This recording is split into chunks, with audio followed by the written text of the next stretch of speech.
Good evening, everyone. Today we are going to study about synthesis and transformation. Synthesis means joining sentences.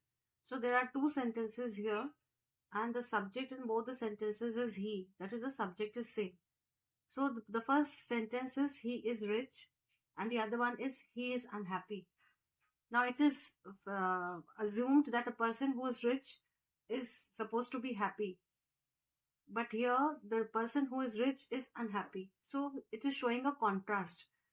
So we will join the sentences in three forms. That is, first we'll make a simple sentence, and then we'll make a compound, and finally we'll make a complex sentence. So in order to make the simple sentence, we will use a preposition, that is a prepositional phrase, that is in spite of. And after in spite of, we will change this is, that is the auxiliary form of verb, into being. Now, when we write being here with in spite of, that is the prepositional phrase, this word being functions as a gerund, because a gerund always has a preposition before it. So, in spite of being rich, comma, he is unhappy. So, in the entire sentence, there is only one verb, and that is. That is the auxiliary verb is. Because in being is not a verb here, it is functioning as a gerund, as there is a prepositional phrase before it. Now the same sentence will make it compound. Now in order to make a compound sentence, we need to find out a word which is a coordinating conjunction and which will show a contrast. Just as in spite of being rich is showing a contrast, in the same way, there should be a word in the coordinating conjunction which will show a contrast. So we can use the word but, which shows a contrast. So he is rich but unhappy.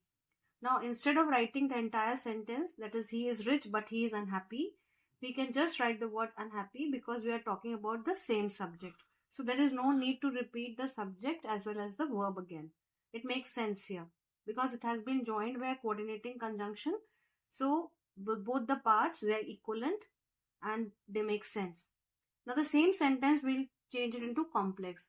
Now, we need to find out a subordinating conjunction which will give us a complex sentence and which will show a contrast. So the words which show a contrast are, and our subordinating conjunctions are although and though.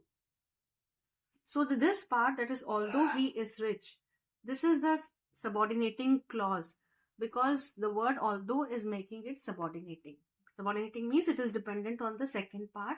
It is dependent on this part for its meaning, because this is the main clause. Subject is there, verb is there, and if we just focus on this part, it makes sense because this is the independent clause or main clause.